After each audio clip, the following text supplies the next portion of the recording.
Son adversaire direct, il centre la tête, la lucarne, c'est le but, oui, but. Ah, il va y avoir un essai fantastique. Personne ne les prend, vous les caressez à l'épaule. 90 mètres de course. Ouais, vous allez y foutre la tronche. Voyez-moi, c'est très difficile pour l'attraper.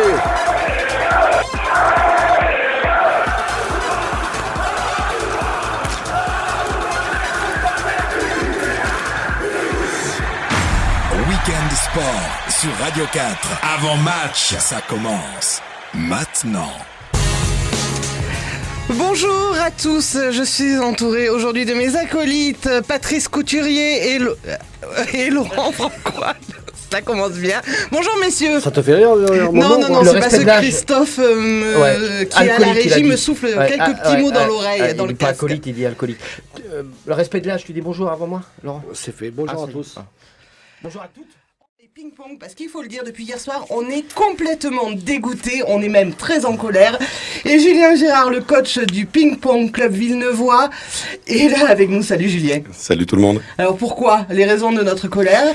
C'est que on va aller à Rio, pour les JO, et on va se priver en tennis de table du champion de France en titre, tout simplement. Bah, c'est un peu ça, ouais. Mais bon, après, c'est l'histoire, c'est pas que cette sélection-là, quoi. Il faut revenir un petit peu dans le passé avec deux non-sélections au championnat du monde incohérentes et effectivement encore celle-là. Et celle-là, je pense qu'elle va aboutir effectivement à la compétition majeure. Et puis déjà, Julien, avec Jérém Petiot. Alors le problème, c'est ça, c'est que je pense qu'ils ont déjà détruit et brisé la carrière de Jérémy. Aujourd'hui, Jérémy fait des choix parce que effectivement, il n'a pas encaissé il y a 2 ans la non-sélection au championnat du monde ni au championnat d'Europe. Un joueur broyé, ça va. 2 joueurs, ça commence à faire beaucoup. Et effectivement, je pense qu'il y a trop de choses aujourd'hui, des non-dits. Tout le monde est au courant de plein de choses. Tout le monde sait ce qui se passe. Tout le monde dénigre ce qui se passe. Donc le problème, c'est que personne ne dit rien. Et de toute façon, aujourd'hui, Villeneuve-sur-Lot, on est rayé par le 49-3, puisque c'est à la mode d'en parler. Donc voilà, on n'a plus grand-chose à perdre, mais par contre, il va falloir qu'on protège les générations qui arrivent. Allez, on va donner des explications là. Tout de suite, on va reparler de cette non-sélection de Stéphane Wesch. Radio 4 Sport. Avant match.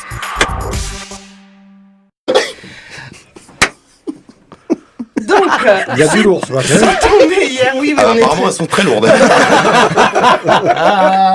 C'est tombé hier. Stéphane Wesch, le champion de France en titre, ne disputera pas les JO de Rio cet été. On a eu la liste. Donc, Julien, la liste. Alors la liste, donc c'est Simon Gauzy qui est actuellement donc dans les 20 meilleurs joueurs mondiaux. Donc bon, voilà, il y a pas de quiproquo à faire par rapport à ça. Emmanuel Le Besson, donc qui est monté à la 36e place mondiale, je crois. Donc pareil, ils sont devant.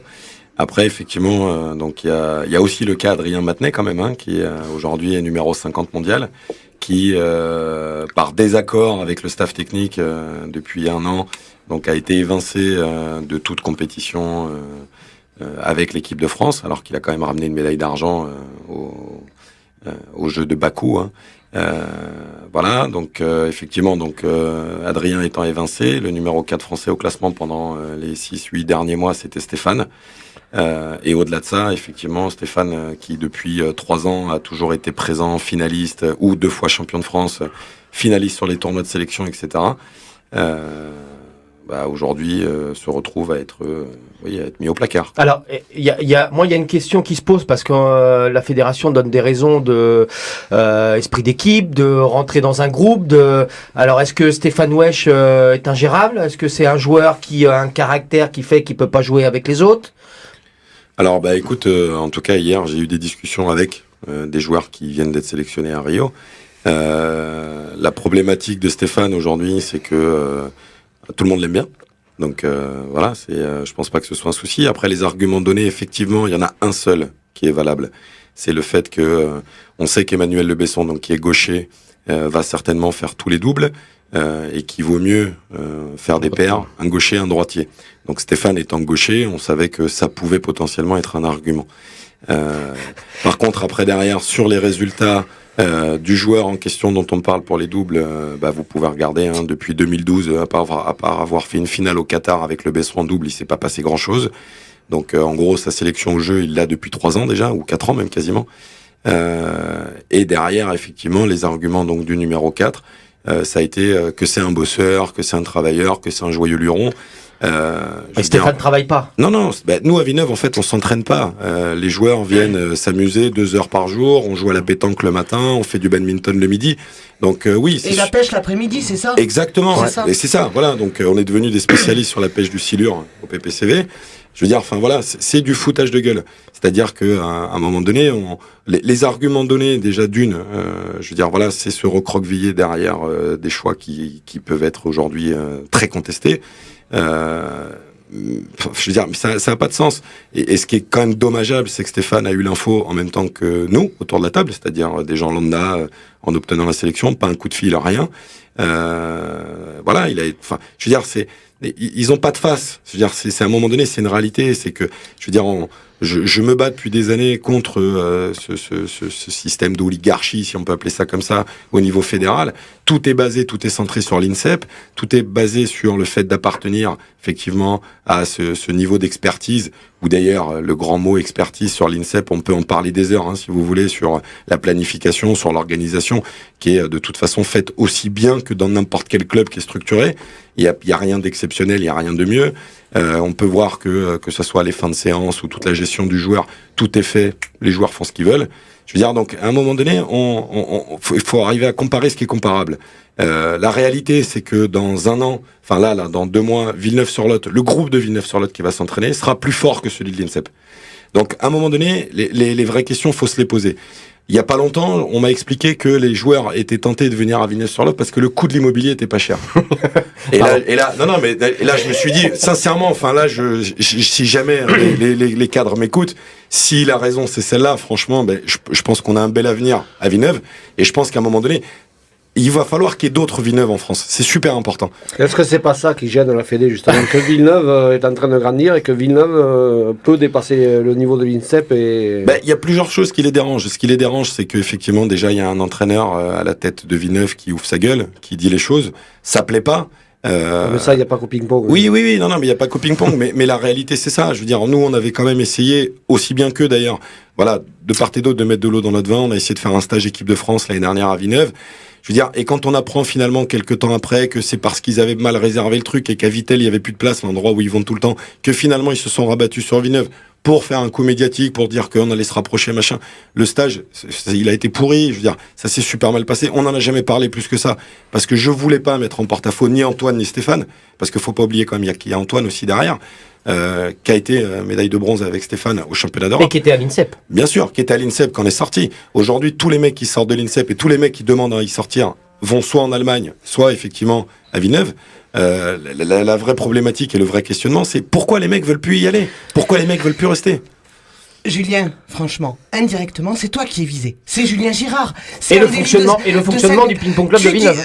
Voilà, et tout le fonctionnement de ce club qu'on considère amateur au niveau de Paris, il faut le dire, on vous dit que à Villeneuve, il fait bon vivre, on s'entraîne pas, c'est pas cher, machin, c'est pas cher, c'est pas cher, et en plus on fout rien. C'est ça. Non mais, Jérémy Petiot, tu l'as dit, il y a 2 ans, il lui brise sa carrière, parce que Jérém...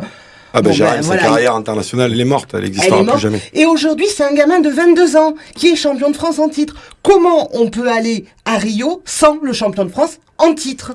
Parce que les arguments, ça va être parce que pour l'instant, ils n'ont pas développé. Il a été champion de France cette année parce que Gauzy et Le Besson n'étaient pas là puisqu'ils étaient au tournoi de qualification olympique. Sauf que Gauzy et Le Besson étaient là en 2014 quand il a été champion de France. Ils étaient là en 2015 quand il a été vice-champion de France avec 7 balles de match et une balle incroyable où ils annoncent qu'il est champion de France. Et le seul qui remet la balle, c'est Stéphane à 21 ans. Je veux dire, voilà, sur les 3 dernières années, celui qui a été le plus, on va dire le plus lisse sur tous ses résultats, qui a été le plus régulier, c'est Stéphane. C'est une réalité. Après, je répète, je n'ai rien contre les joueurs qui ont été sélectionnés. Les joueurs n'ont rien à voir là-dedans. Maintenant, c'est la manière dont c'est fait. C'est la manière où c'est surprotégé parce qu'il faut justifier les salaires des entraîneurs nationaux, parce qu'à un moment donné, ce sont des cadres techniques qui sont des fonctionnaires de l'État. Et pour moi, c'est une vraie problématique. C'est-à-dire que on peut pas exercer ce métier en partant 2 minutes après l'entraînement. On peut pas, après avoir fait une semaine compliquée au Qatar, prendre une semaine de vacances. voilà, moi je le conçois pas comme ça ce métier. Moi je le conçois aujourd'hui, depuis que je suis à Villeneuve, on va faire le tour du monde et puis on revient. Et le lundi matin, on est à 8h30 à la salle. Et le soir à 22h, des fois j'ai des joueurs qui sont à la maison parce qu'on est en train de discuter. Voilà. Bon, alors c'est sûr que entre la belote et le tarot qu'on fait entre temps, puisque forcément à Villeneuve on s'entraîne pas. Voilà, je veux dire, non mais c'est tout ça qu'il faut remettre à plat aujourd'hui. C'est fatigant. On se bat contre un truc. Et je répète, tout le monde aujourd'hui pense ce que je dis. Tout le monde le pense. Personne n'en parle. C'est une vraie problématique. Bon, aujourd'hui, quand même, au centre de toute cette polémique, il y a un joueur qui a 22 ans, qui est un grand déjà, qui est un champion. Comment il a réagi à tout ça? Il s'y attendait, on en a parlé il y a quelques semaines. Franchement, il y avait 10% de chances qu'il soit sélectionné. Mais dans quelques temps, vous allez jouer un barrage super important pour l'avenir du club, pour son avenir aussi. Moi, je serais lui, je me poserais des questions. Est-ce que je fais bien de rester tout simplement à Villeneuve? Bien sûr, mais après, c'est légitime. C'est normal. Moralement, ça doit être hyper dur pour lui. Oui, mais alors en fait, ce qui se passe, c'est l'effet inverse. C'est-à-dire que là, aujourd'hui, les gars finissent par se dire que, effectivement, il faut qu'il reste à Villeneuve et qu'il fasse bloc. C'est ça qui est en train de se passer. Je le rassure, à mon avis, si on ramène rien de Rio, le sélectionneur, tout ça, il va pouvoir venir à Villeneuve acheter pas cher parce que je suis pas sûr qu'il le garde. Quoi. Oui, c'est possible. Non, à un moment, tu peux pas cautionner ça, quoi. Non, on peut pas cautionner ça. Si se loupe au JO... Non, mais pour l'instant, on se gargarise avec une médaille d'argent à Bakou, avec une médaille de bronze au championnat d'Europe, avec un quart de finale au championnat du monde. Ce qu'il faut pas oublier quand même, c'est que sur tous ces parcours-là, on a eu de la chatte. Et c'est bon, alors c'est pas beau de dire ça, mais c'est une réalité. Je veux dire, quand on joue, à un moment donné, au championnat du monde, on joue la Suède sans leur numéro 1, on joue l'Allemagne sans leur numéro 1 non plus, et on arrive à gagner les matchs. Bon, ok, bravo, exploit. On a fait quart de finale sans jouer une équipe asiatique. On fait médaille de bronze au championnat d'Europe. Je le répète, on peut me dire ce qu'on veut. C'est Stéphane qui sauve le cul de l'équipe de France sur la Serbie en poule. Stéphane a une balle de match contre lui. Si le match est perdu, les championnats d'Europe sont terminés. Stéphane gagne ce match-là, on est en demi-finale. Donc voilà, c'est aussi ça. C'est que, mais à un moment donné, ce qui plaît pas de toute façon, c'est qu'effectivement, il y a tout ce côté protection, effectivement, que je peux avoir vis-à-vis des joueurs. J'ai toujours été bouclier de ça. L'INSEP aujourd'hui a demandé depuis le mois de septembre des obligations de stage à l'INSEP sur le programme olympique, des obligations de présence. On a joué le jeu, Stéphane les a fait de septembre à décembre. À un moment donné, le niveau qu'il avait entre septembre et décembre n'a jamais été aussi mauvais depuis 4 ans. Donc à un moment donné, j'ai dit stop. Alors oui, c'est sûr que peut-être, comme tu disais tout à l'heure, je peux être visé. Il y a une grosse partie, je pense effectivement, où c'est certainement Julien, ou le PPCV, ou peu importe. Mais je veux dire, voilà, moi c'est ma conception des choses. Stéphane, quand j'ai été le chercher, il avait 17 ans, il n'existait pas. Aujourd'hui, Stéphane, c'est devenu quelqu'un de très médiatique en France. Le problème, c'est que voilà, ça reste un gamin à qui on a fait passer le permis. Ça reste un gamin qui vient d'acheter une baraque. Ça reste un gamin qui est en train de se construire en tant qu'adulte, en tant que citoyen. Et ça, c'est la plus grande fierté qu'on a. Maintenant, le problème, c'est que oui, effectivement, tout ça, ça engendre après, à un moment donné, des choix.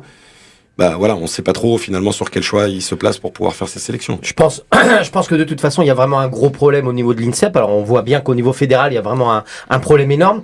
Mais c'est incompréhensible, par exemple, par rapport à l'INSEP, que des joueurs de Paris puissent venir passer quelques semaines, s'entraîner avec Julien et s'entraîner avec le groupe de Julien, alors qu'à 2 stations de métro, ils ont l'INSEP. Donc, à eux de se poser les bonnes questions, à eux de voir un petit peu le haut niveau, comment ils veulent le faire et comment ils veulent l'engendrer. Parce que c'est pas normal qu'on vienne avec, même si c'est pas cher et même si l'hôtel est pas cher, que des mecs de Paris, qui jouent à Paris, viennent à Villeneuve, au lieu d'aller à l'INSEP et à côté de chez eux. Ça réagit au téléphone. On a quelqu'un en ligne. Bonjour. Bonjour. Alors vous allez vous présenter à nos auditeurs. Oui, bonjour Julien, bonjour à tous. Dragan Stametkovic, je gère Atuping.com qui est le leader de l'actualité française du tennis de table en France. Et je souhaitais intervenir justement par rapport aux propos de Julien et à la polémique autour de Stéphane. Mais je dirais que Julien résume résume globalement le malaise ambiant dans le milieu du ping français. À savoir ce qui devrait être logique ne l'est pas. Aujourd'hui, c'est quand même la compréhension totale de voir que le double champion de France en titre n'est pas sélectionné, ne serait-ce qu'à la 4e place. Et là, on voit depuis hier un flot ininterrompu de messages négatifs envers la fédération, et il y a de quoi. D'ailleurs, Barcelone- Dragan, il y a une pétition là qui est en ligne sur les réseaux sociaux. On va la donner parce qu'il y a déjà 10 000 signatures, c'est ça, sur cette pétition à peu près. En moins de 24 heures, c'est beaucoup. Oui, et ça va continuer d'enfler. Je vois pas comment tout ça pourrait s'arrêter parce que c'est vraiment une véritable injustice. Moi, ce qui est le plus embêtant dans tout ça, c'est surtout la réaction de la fédération, si ce n'est qu'elle a réagi très légèrement. C'est qu'elle, au-delà du choix du directeur technique national Pascal Pérez, il a le droit de choisir les joueurs qu'il souhaite et je suis bien d'accord avec Julien pour penser qu'ils ont tous mérité d'être à Rio. C'est absolument pas lié à leur décision. D'accord. En revanche, de sous-entendre que Stéphane s'entraînerait mal ou que Stéphane travaillerait moins que les autres ou que Stéphane pourrait avoir un comportement, on va dire, un petit peu négligé en équipe de France, c'est une fumisterie totale. Oui, complètement, parce que quand on voit s'il s'entraîne mal, s'il bosse mal, si c'est pas un bon jeune, je vois pas comment on peut être champion de France il y a 2 ans, vice-champion de France l'an dernier, champion de France cette année en double, en simple. Heureusement qu'il s'entraîne mal, dis donc ce petit, sinon il serait quoi champion de Mars. Enfin... Vous voyez, et ça c'est typique de la communication de la fédération. On aurait aimé avoir une explication, alors peut-être qu'elle arrivera par la suite, mais comment on peut écrire les meilleures individualités comme celles le meilleur collectif? Ouais, c'est ça. Très grave. Ouais, alors Dragan, ils ont eu des réponses qui étaient assez sympas, hein, des internautes, hein. Parce que voilà, enfin, est-ce que un des meilleurs joueurs de tennis de table peut être également le meilleur sélectionneur? Par exemple. Après, je dirais que c'est comme au foot, hein, on est 200 000 au ping, on est 200 000 sélectionneurs, donc mais au-delà de cet aspect, au bout d'un moment, il faut regarder les faits. Stéphane, il est irréprochable au niveau du comportement. Sportivement, il est irréprochable. Alors, qu'est-ce qu'il faudrait? Il faudrait qu'il soit champion du monde et champion de l'univers du tennis de table pour qu'il soit qualifié. C'est du grand n'importe quoi. C'est vraiment du grand n'importe quoi. Derrière tout ça, c'est surtout l'image qu'on souhaite renvoyer à tous les jeunes. Moi, j'essaye de me mettre 2 minutes dans la place de Julien et de tous les entraîneurs en France. Qu'est-ce qu'ils vont dire à leurs gamins? Il y a le gamin qui va dire oui, je souhaiterais m'entraîner, je voudrais devenir comme Stéphane Wesch. Mais ça veut dire que si je suis champion de France, je pourrais jamais aller aux Jeux Olympiques. Mais c'est exactement ça, Dragan. Le truc, c'est que le message envoyé, il est la réalité, c'est ça. C'est que, je veux dire, déjà avec Jérémy, il avait été champion de France junior. On avait dit, mais c'est pas possible d'être champion de France quand on est en dehors du système. Là, Stéphane passe l'échelon au-dessus. Il est champion de France senior. Ça renvoie quoi? Ça renvoie que de toute façon, le système est tout puissant et que de toute façon, même si on s'y met, même si on se met à bosser dans des clubs, même si on y croit, il y a 0 chance. Exactement. Voilà. Exactement. Ouais. Et là, il le prouve. C'est ça, exactement. Julien, moi je voulais seulement savoir, est-ce qu'au niveau... On va remercier Dragan, oui, merci beaucoup. Hein. Merci beaucoup d'être intervenu. Merci, bonne journée à tous. Julien, seulement une question là, une dernière question. Est-ce que le ping-pong club de Villeneuve a l'intention de faire un recours, de faire quelque chose au niveau du club? Je pense que les procédures vont partir ce matin. D'accord. Mais on verra la suite. Allez, Julien, tu restes avec nous jusqu'à la fin de l'émission. Et la Fédé risque de faire des économies au niveau de l'hôtel et du restaurant. Oh, pas sûr, parce qu'ils vont quand même partir 3 semaines. Hein. Ils y vont 15 jours avant. Hein. Donc, tu sais, il faut s'acclimater au décalage horaire. Il faut, voilà, tu sais, faut trouver un bon lac pour la pêche. Bien sûr, mais peut-être que l'immobilier est pas cher à Rio. Je ne sais pas. Ah, peut-être que la Fédé a investi Putain, dans 2 semaines un petit avant. appartement. Alors, Julien, ils partent 2 semaines avant. 2 semaines avant, ouais. D'accord. Pour l'acclimatation. Ouais. C'est très très important quand même. Oui. Surtout à Rio, parce que si c'était à Saint-Pétersbourg ou en Sibérie, je suis pas sûr qu'ils partent 15 jours avant. Non, je pense pas. Quand je vois qu'il y en a qui nous critiquent qu'on parte à l'oreille, non? Oui. Non, mais après, voilà, on peut en revenir sur. Voilà, on va terminer l'émission avec toi sur. Sans être non plus trop dur avec les compétences ou quoi, mais je veux dire, quand on veut donner l'argument qu'on part 15 jours avant pour le décalage horaire, on a le droit aussi d'entraîner les joueurs en France à l'heure brésilienne. Et de décaler les joueurs avant de partir. Et peut-être effectivement de partir 5 jours avant pour qu'effectivement les mecs aient le temps de s'acclimater. Après, ce n'est qu'une opinion d'un petit entraîneur de club. Hein. qui vit dans une petite ville, on le C'est ça, rappelle. exactement. Moi, Julien, est-ce que Qui passe son temps à jouer à la belote, comme dit Christophe. Oui, D'ailleurs, c'est clair. t'as amené les cartes là parce Ouais. que. En fait, c'est Christophe qui les a. Ah d'accord. parce Normalement, qu'à tu Radio devrais 4 les aussi, avoir. ça joue pas mal à la belote. Oui, Sonia. oui, forcément. Tu sais. Est-ce que pour le sport, parce qu'on va parler quand même du tennis de table en lui-même, ces effets comme ça, ces problématiques de non-sélection du double champion de France 2016, est-ce que il peut y avoir une répercussion alors, au niveau des licenciés, au niveau de l'image du tennis de table à partir de la saison prochaine? Parce qu'on voit beaucoup sur les réseaux sociaux des licenciés actuels qu'on dit stop. Moi, à partir du mois de septembre, c'est fini. Je veux plus en entendre parler. Je rentre plus savoir sur la fédération, sur la page de la fédé. Je veux plus en entendre parler. Oui, c'est vrai qu'on a vu un petit mouvement là-dessus. Après, je pense que l'impact... C'est la colère. Ouais, c'est la colère. Ouais. La colère parce qu'effectivement, on en revient donc effectivement à ce système où voilà, tout doit être sur l'INSEP, tout reste en catimini à Paris, la Fédé, l'INSEP, etc. Aujourd'hui, on sait que c'est hors de prix. L'INSEP, ça a été privatisé il y a quelques années. En gros, un joueur coûte entre 40 et 45 000 euros par an à la Fédé. Donc, un joueur qui est nourri, logé et internationaux, donc à qui on va payer des compètes, etc. Donc, comme je l'ai mis sur un post hier, il va falloir aussi creuser ça. Tous les joueurs aujourd'hui sur les listes ministérielles. Donc, Jérémy Petiot, Stéphane Wesch, Antoine Achard, Alexandre Robineau, Adrien Matenet, qui ne sont plus en équipe de France. Par contre, ces mecs-là permettent à la Fédé de toucher 7 000 euros par tête, puisqu'ils sont sportifs de haut niveau, parce qu'ils sont référencés sur les listes. Et ils sont pas dans la structure fédérale. Et en contrepartie, le CNOSF leur verse des aides. Alors, il était convenu cette année que Stéphane ait, je crois, aux alentours de 3 000 ou 3 500 euros, ce qui est bien, c'est la moitié. Et le problème, c'est que tous les autres ne les touchent pas depuis des années. C'est-à-dire que aujourd'hui, parce qu'on parle des garçons, les filles, ça va complètement partir de l'INSEP. Aujourd'hui, les filles, il va en rester 2, de ce que j'ai compris. Et il y a toute une problématique sur tout ça, où effectivement les filles restent à l'INSEP parce qu'elles sont sûres d'avoir des sélections en restant à l'INSEP. Sauf que leur choix réel, dans le fond, c'est de ne pas d'y rester.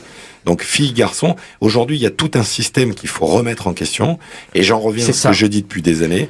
Aujourd'hui il va falloir, la Fédé se rend compte que des clubs professionnels sont en train de se péter la gueule financièrement, parce que forcément ça tire de partout, on est un sport mineur, il n'y a pas de pognon, donc voilà, aujourd'hui on est au plus haut niveau ping-pong, et sans être méchant, on touche, je pense, quasiment moins qu'un club qui est en Fédéral 3 au rugby, je pense. Donc le problème c'est que aujourd'hui ce qu'il faut, c'est pour pouvoir renforcer les structures pro en tennis de table, c'est justement mettre en nourrice les joueurs dans ces clubs-là, les inciter à avoir des joueurs français, parce qu'on avait déjà évoqué le nombre de joueurs étrangers qui est en championnat. Là, il y a des réformes de championnat qui sont parties pour que il y ait plus de joueurs français qui jouent en championnat. Ça va partir comme ça. Parce que là, ça va être qu'une question de pognon.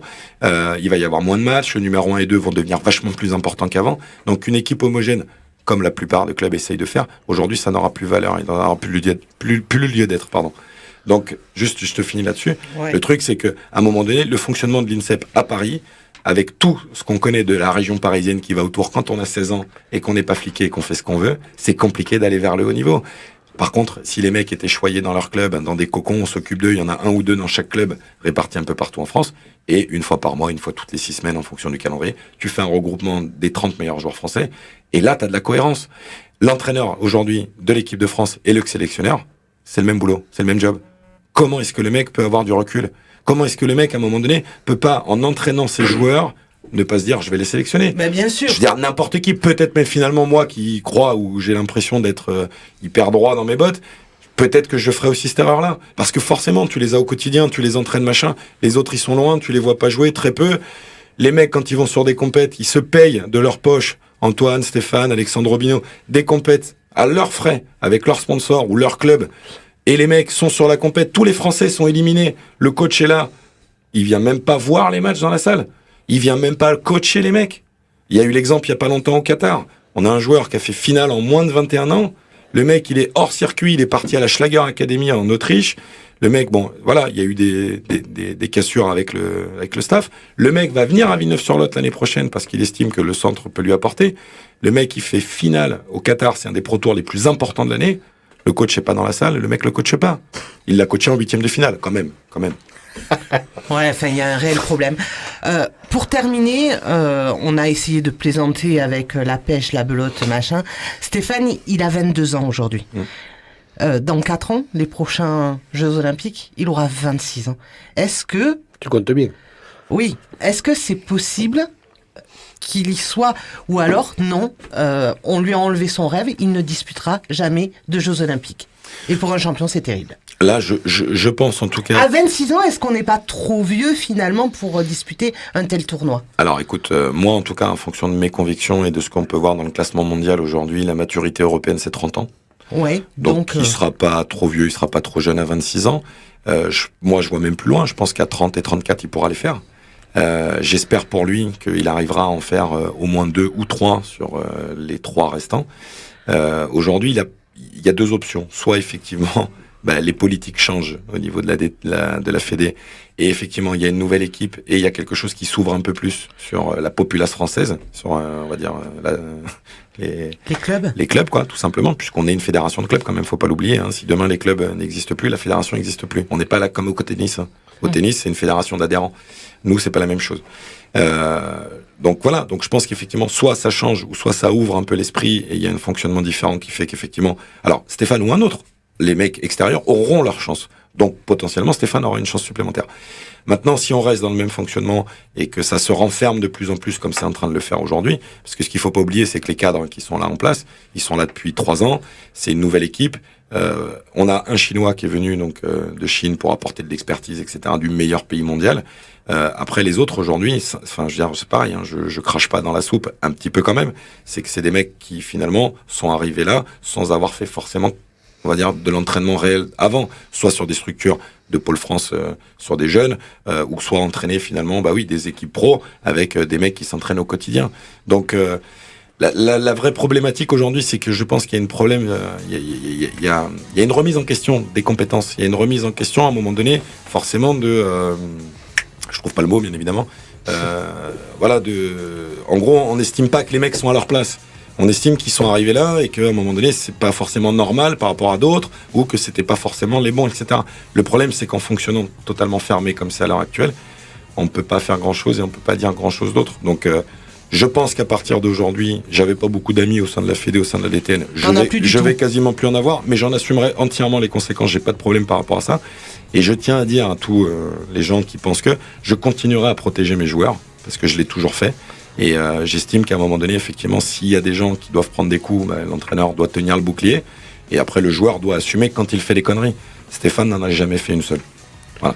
Et juste pour finir, pour mettre une petite dose d'humour, le niveau de Patrice Couturier au ping-pong, parce que nous, à Radio 4, on se pose vraiment la question. On est en retard. Alors, écoute, tout simplement, je te dirais que ça se rapproche de la nullité. En tout cas, merci Julien d'avoir été avec nous pour ce petit coup de gueule, ce gros coup de gueule. Merci à tous. Radio 4 Sport. Avant match.